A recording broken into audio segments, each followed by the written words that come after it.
Hello and welcome everyone. The online गुरु में मैं सुनील शर्मा आप सभी का स्वागत करता हूं। आज के इस सेशन में हम RIMC के जून 2024 एंट्रेंस एग्जाम का जनरल नॉलेज का पेपर सॉल्व करने वाले हैं, जिसे आप लोग जीके के पेपर के रूप में भी जानते हैं। यहाँ पे टोटल आप सभी को पता है कि 75 क्वेश्चंस होते हैं, तो एक साथ 75 क्वेश्चंस जो हैं वो सेशन थोड़ा लेंदी हो जाता है और एक साथ 75 आप याद भी नहीं कर पाओगे। तो इस वजह से इस सेशन को 3 पार्ट्स में मैंने डिवाइड किया है। ये है पार्ट नंबर 1। पार्ट 2 एंड 3 देखने के लिए चैनल को सब्सक्राइब कीजिए, बेल आइकन प्रेस कीजिए ताकि टाइमली आपको वीडियो के नोटिफिकेशन मिल सकें एंड फिर आप प्लेलिस्ट में जाकर इजीली देख सकते हैं। तो चलिए शुरू करते हैं। बट बिफोर स्टार्टिंग दैट आप सभी को इन्फॉर्म करना चाहूंगा, हमारे तरफ से सैनिक school, military school, RIMC, Gurukul, Oak Grove जैसे वेरियस अदर एंट्रेंस एग्जाम्स के लिए ऑनलाइन क्लासेस अवेलेबल है। आप हमारे साथ जुड़कर लाइव क्लासेस के थ्रू प्रिपेयर कर सकते हैं। इतना ही नहीं, regular doubt solving classes, revision के लिए रिकॉर्डेड वीडियोस एंड सबसे important thing, limited batch size. एक बैच में मैक्सिमम 30 स्टूडेंट्स ही होंगे, क्योंकि जब नंबर ऑफ स्टूडेंट रेस्ट्रिक्टेड होते हैं तो ईच एंड एवरी बच्चे के ऊपर अटेंशन दिया जा सकता है, ध्यान दिया जा सकता है। वीकली टेस्ट हम लोग कंडक्ट करते हैं, previous year question paper and model test paper भी हम लोग सॉल्व करते हैं। तो अगर आप मेरे साथ जुड़कर लाइव क्लासेस के थ्रू प्रिपेयर करना चाहते हैं तो 7737653468 पर आप मुझसे कांटेक्ट कर सकते हैं। बात करते हैं क्वेश्चन नंबर 1 की। क्वेश्चन नंबर 1 में पूछा गया है which is the highest mountain peak in the world. देखिए, आप सभी को पता है हाईएस्ट माउंटेन पीक जो है वर्ल्ड में वो है माउंट एवरेस्ट, जो कि ऑप्शन नंबर सी में दिया गया है। माउंट एवरेस्ट जो है वो नेपाल एंड चाइना के बॉर्डर के बीच में है एंड साथ में इसकी जो हाइट है वो 8,848 मीटर है, जो लगभग 29,031 फीट के आसपास पहुंचता है अबव द सी लेवल। इस वजह से माउंट एवरेस्ट जो है वो वर्ल्ड का हाईएस्ट माउंटेन पीक के रूप में जाना जाता है। Who is recently been appointed as the new chief executive officer, जिसे शॉर्ट में CEO कहा जाता है, ऑफ वर्ल्ड्स गोल्ड काउंसिल। देखिए, पहली चीज तो ये बता देना चाहूंगा कि ये जो क्वेश्चन है ये करंट अफेयर्स का क्वेश्चन है, ठीक है। एंड करंट अफेयर्स जो है वो each and every time change होते रहते हैं, तो आपको अपने आप को रेगुलरली अपडेट करना चाहिए। एंड इसके लिए हम लोग रेगुलर बेसिस पे करंट अफेयर्स के सेशन हमारे चैनल पे अवेलेबल करते हैं, उसे भी आप इजीली देख सकते हैं, आपको प्लेलिस्ट पे मिल जाएगा या फिर वीडियो के एंड में भी आप देख पाएंगे, तो उसके थ्रू आप इसे प्रिपेयर करेंगे। अब बात करते हैं इस क्वेश्चन का आंसर क्या है। तो आंसर हो जाएगा Sachin Jain, option number A. इन्हें अपॉइंट किया गया था वर्ल्ड गोल्ड काउंसिल का चीफ एग्जीक्यूटिव ऑफिसर। फरवरी 2024 में इन्हें अपॉइंट किया गया था और इनका जो टेन्योर है वो मार्च 2024 से स्टार्ट हो रहा था। Who created bitcoin. आप सभी ने सुना होगा बिटकॉइन के बारे में, जो एक तरीके का क्रिप्टो करेंसी है। अब क्रिप्टो करेंसी क्या होता है? एक ऐसी करेंसी जिसको कोई बैंक वैलिडेट नहीं कर रहा। भाई, इंडिया में तो क्रिप्टो करेंसी जो है वो इलीगल मानी जाती है, ठीक है। तो अब क्रिप्टो करेंसी जो कि बेसिकली माइनिंग पे बेस्ड होता है, कंप्यूटर सॉफ्टवेयर्स पे बेस्ड होता है, इसका मेनली यूज जो है वो इलीगल एक्टिविटीज के लिए किया जा रहा है आजकल। उसी क्रिप्टो करेंसी का एक फॉर्म है जिसका नाम है बिटकॉइन। आप ये भी कह सकते हैं कि सबसे पहले आने वाला जो क्रिप्टो करेंसी था वो बिटकॉइन ही था। इसको किसने स्टार्ट किया? तो देखिए, एग्जैक्टली इसका कोई फाउंडर पता नहीं चल पाया है, क्योंकि इलीगल करेंसी के रूप में यूज करते हैं। लेकिन कई जगह पे आपको एक नाम बहुत कॉमनली देखने को मिलेगा, दैट इज सतोशी नाकामोतो, ठीक है। सतोशी, यहाँ पे आई भी लगेगा, नाकामोतो। इस पर्सन को कहा जाता है कि इस पर्सन ने बिटकॉइन को क्रिएट किया है। इंडिया का पहला एटॉमिक रिएक्टर कौन सा था? तो देखिए, आप सभी को पता होना चाहिए कि अप्सरा जो है वो इंडिया का पहला एटॉमिक रिएक्टर था। इसको 4 अगस्त 1956 के दिन हम लोगों ने कमीशन किया था, ठीक है। और कहाँ पे इसको एस्टैब्लिश किया गया था? तो इसको एस्टैब्लिश किया गया था भाभा रिसर्च सेंटर में, जिसको Bhabha atomic research centre BARC के रूप में जाना जाता है, ठीक है। तो ये इंडिया का पहला न्यूक्लियर रिएक्टर के रूप में आया है। नेक्स्ट थिंग, ये कंप्यूटर रिलेटेड क्वेश्चन पूछा गया है। If you want your logo in the same position in every slide automatically, तो आपको ये सेटिंग्स कहाँ पे करनी पड़ती है? तो इसके लिए ना आपको स्लाइड मास्टर का एक ऑप्शन होता है। कहाँ पे? MS पावर पॉइंट में। कहाँ पे मिलेगा? माइक्रोसॉफ्ट का जो पावर पॉइंट है उसमें आपको ये मिलेगा। तो कंप्यूटर पे बेसिकली आपने इनको देखा होगा। यहाँ पे आप क्या कर सकते हैं, एवरी स्लाइड पे अपना लोगो ऑटोमेटिकली प्री डिफॉल्ट सेट कर सकते हो। Which river is the longest in the world? World में सबसे लॉन्गेस्ट रिवर का नाम बताना है। तो आंसर हो जाएगा नाइल रिवर, जो कि वर्ल्ड में सबसे लॉन्गेस्ट रिवर है। लगभग 6650 किलोमीटर लंबी ये नदी जो है वो ट्रैवल करती है। सेंट्रल अफ्रीका से निकलती है नॉर्थ साइड और नॉर्थ ईस्ट साइड में जाते हुए, फिर अफ्रीका से मेडिटेरियन सी तक ये पहुंचती है, ठीक है। इसके 3 पार्ट्स हैं जिनमें हम लोग ब्लू नाइल, एतबरा और वाइट नाइल के रूप में जानते हैं। तो इस तरीके से जो नाइल रिवर है ये वर्ल्ड की सबसे लॉन्गेस्ट रिवर के रूप में उभर कर सामने आती है। IC chip used in computer are made up of? आप सभी को पता है, आप सभी के मोबाइल, कंप्यूटर, इलेक्ट्रॉनिक डिवाइसेस में एक चिप लगी होती है जिसे आईसी चिप कहा जाता है। आईसी का फुल फॉर्म क्या है? It is integrated circuit chips होते हैं ये, ठीक है। और इनको बनाने के लिए सिलिकॉन का यूज किया जाता है।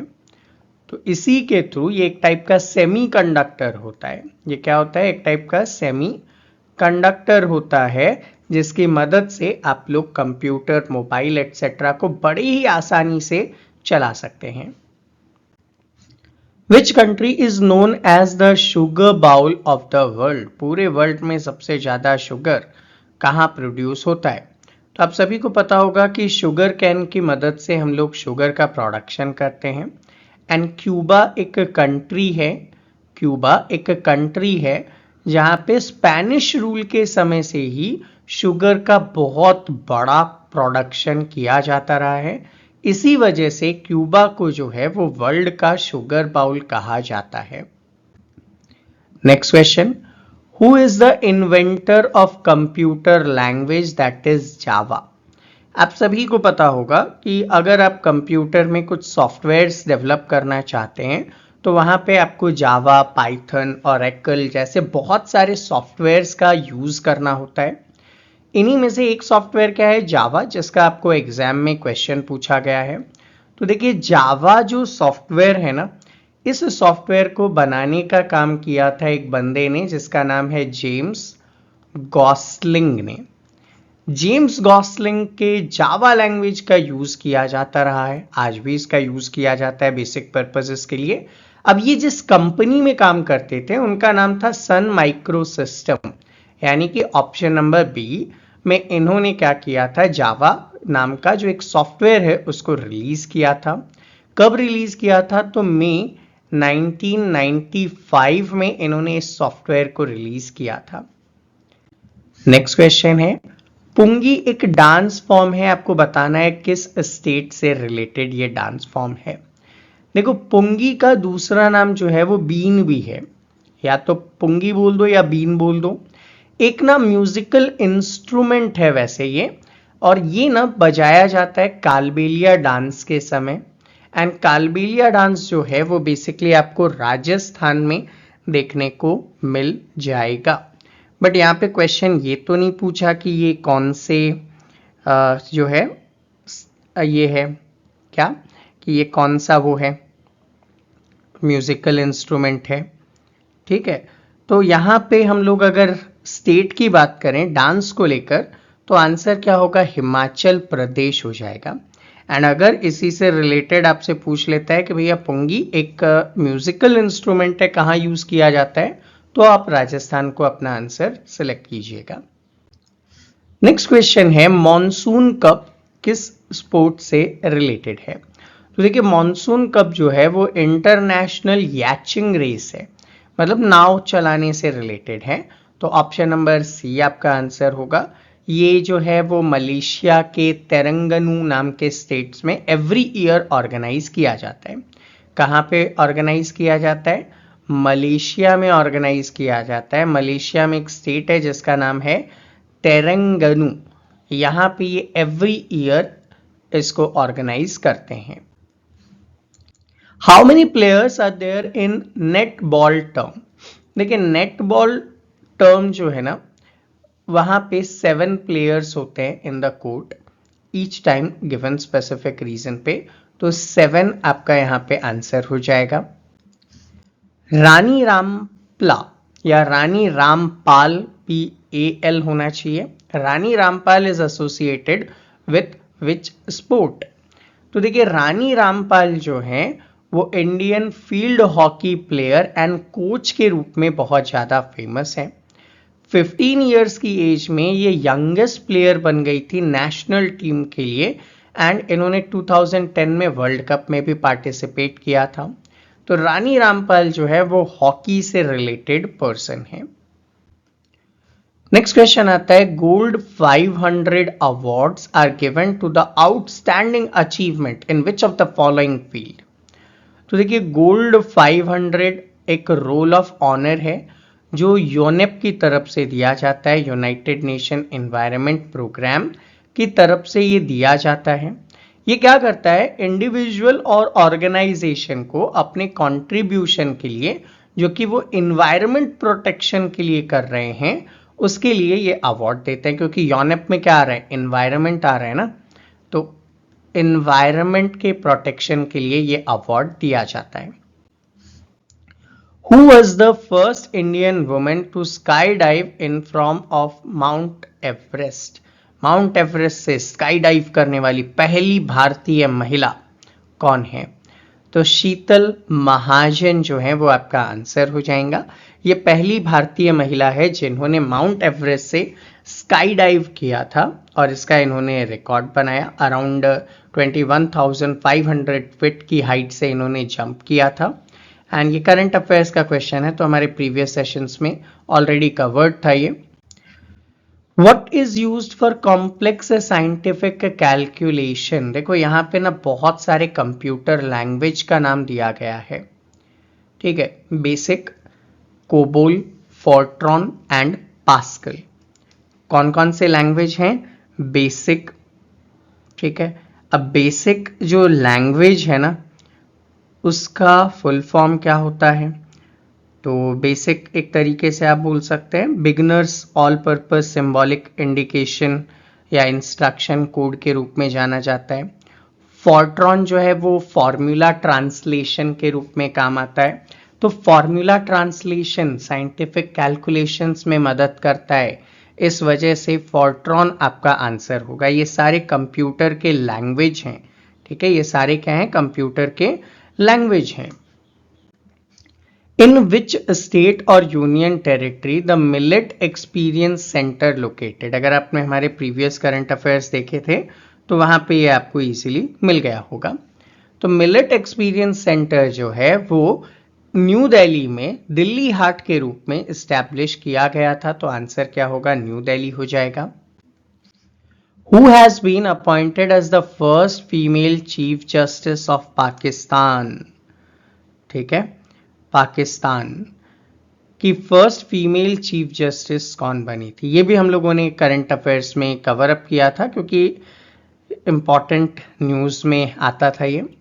तो साइदा तहीर सफदर, साइदा ताहिर सफदर जो है वो first female chief justice of Pakistan बनी थी 16 फरवरी 2023 के दिन।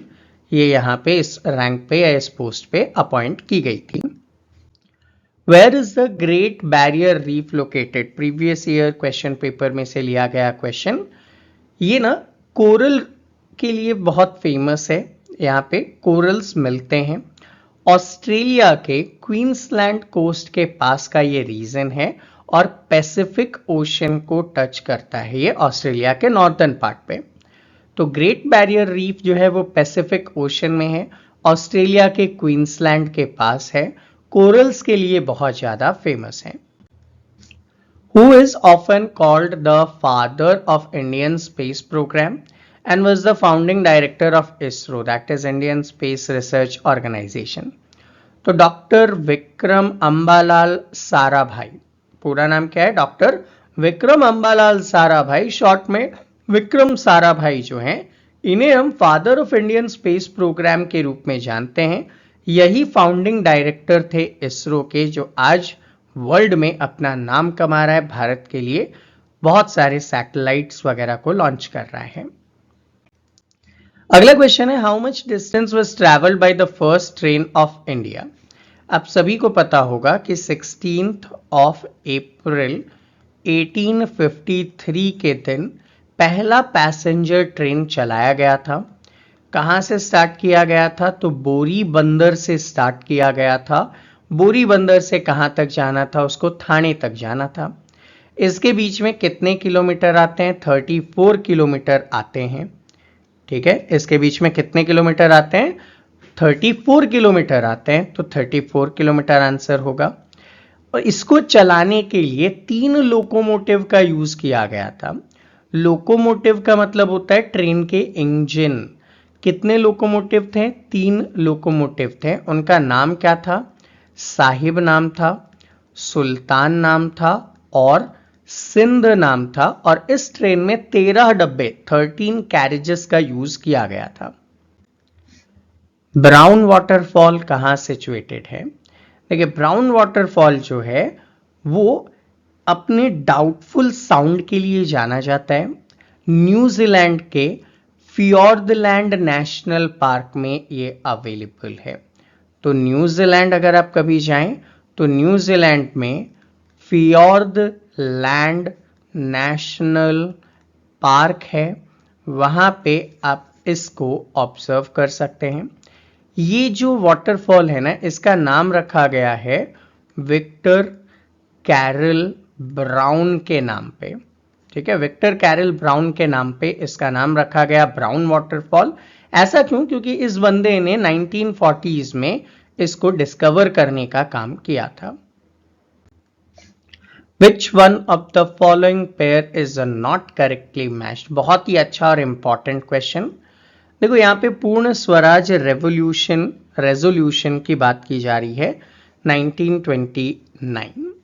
पूर्ण स्वराज रेजोल्यूशन जो था वो एक गोल की तरह डिक्लेयर किया गया था इंडियन नेशनल कांग्रेस के लाहौर सेशन में। इंडियन नेशनल कांग्रेस का जो लाहौर सेशन है, वहां पे इन्होंने 19th ऑफ दिसंबर 1929 को ये डिक्लेयर कर दिया था कि अब हम पूर्ण स्वराज लेकर रहेंगे और हम लोग इंडिपेंडेंस डे सेलिब्रेट करेंगे। कब? 26 ऑफ जनवरी 1930 के दिन। लेकिन आप सभी को पता है हमें इंडिपेंडेंस 15th ऑफ अगस्त 1947 को मिला था। तो आज हम 26 जनवरी को as a republic day celebrate करते हैं, क्योंकि इंडियन कॉन्स्टिट्यूशन जो था वो बनके तो तैयार हो गया था नवंबर में, लेकिन उसको एप्लीकेबल फुली फंक्शनल किया गया फ्रॉम 26 जनवरी से, ताकि इस पूर्ण स्वराज रेवोल्यूशन का कहीं तो हम लोग सेंस निकाल सकें। दूसरा, मार्टम ऑफ शहीद भगत सिंह। आपको पता है 3 लोग थे। एक तो शहीद भगत सिंह थे, ठीक है, पहले बंदे का नाम क्या है? भगत सिंह है, प्लस दूसरे बंदे जिसका नाम है Shiv Ram Rajguru, and third person है जिसका नाम है सुखदेव थापर। ठीक है, सुखदेव थापर। भगत सिंह, शिवराम राजगुरु एंड सुखदेव थापर को ब्रिटिश गवर्नमेंट की तरफ से 23 ऑफ मार्च 1931, कब? 23 ऑफ मार्च 1931 के समय लाहौर जेल में फांसी की सजा दे दी गई थी।